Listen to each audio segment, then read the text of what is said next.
It is November 24th, 2017. This is the Watchman News, and I'm Mike Callahan.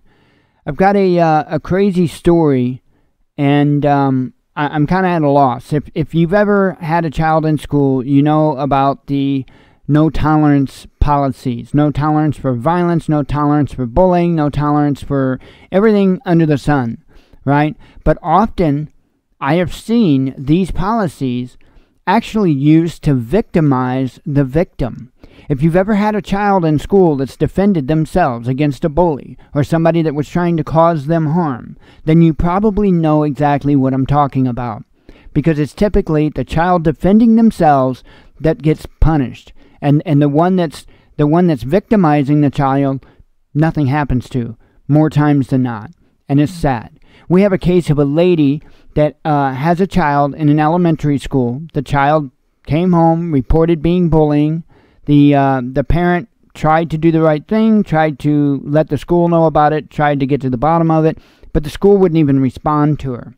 So she went a different route, and that's what this story is about. So let's go ahead and go on to the story. I'll put the link, as always, down in the description of the video. Mom puts recorder in child's backpack to catch bullying, now faces felony charge. You heard that right. The mother of a Norfolk student turned to television station WAVY after she was charged by police. "I tried to be fair, but it's not fair," Sarah Sims said. There is nothing fair about this. In late September, Sims said she had had enough.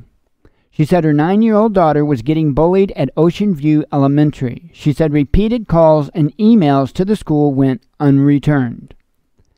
"The thing that bothers me the most is that I am yet to get a response from anyone in the administration," Sims added. Sims says she took actions into her own hands. She wanted to prove that nothing was being done to help her 4th-grade daughter. She put a digital recorder into her daughter's backpack in hopes of catching audio from inside the classroom. "If I'm not getting an answer from you, what am I left to do?" she asked. The recorder was found, the 9-year-old was moved to a new classroom, and about a month later, police charged Sims. "I was mortified," Sims said. "The next thing I know, I'm a felon. Felony charges and a misdemeanor when I'm trying to look out for my kid. What do you do?" WAVY contacted Norfolk Schools and was told because it's a pending investigation, no one could comment on what happened. WAVY was told that no electronic devices are allowed in elementary schools. "They aren't making this about that classroom," Sims' attorney, Kristen Paulding, said. There are charges that carry a jail time."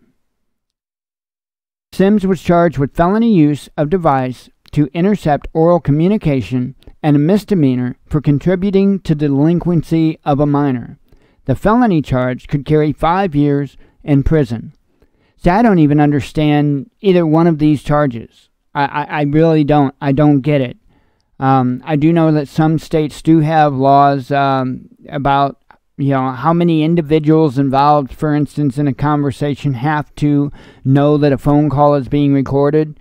There's one-party states and two-party states, and you can go look into that. And I'm sure that's kind of part of why this felony was charged, was because it sounds to me like it's a two-party state, meaning that all parties have to know that there is recording going on. Okay. The contributing to a delinquency of a minor, the only thing I could think because of that was because they have a policy against electronic devices. So I don't understand how a school policy results in a criminal charge. That makes no sense to me at all. Anyway, carrying on. Instead of comforting her, she's going to a magistrate and being handcuffed, Paulding added. Paulding calls the 2 charges a stretch. She said she believes neither should hold up in court. I would hope not. "We are at the very early stages of this.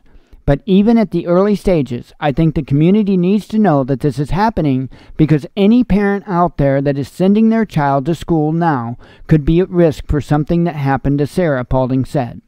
Sims is scheduled to have a preliminary hearing January 18th. They have here, join the discussion on Facebook. I'm sure this is a link there to where that discussion is. I would ask you, go please, show some support for Sarah. This is insane. A mother was just trying to protect her daughter, trying to help her daughter. She did not victimize anyone. Her daughter was the one being victimized, and now she's being victimized. This is a corrupted, backwards, sick system that we are expected to support, that we are expected to cheer on and keep it going. Tax dollars go to this nonsense. That's insane. Please show your support to Sarah. Thank you.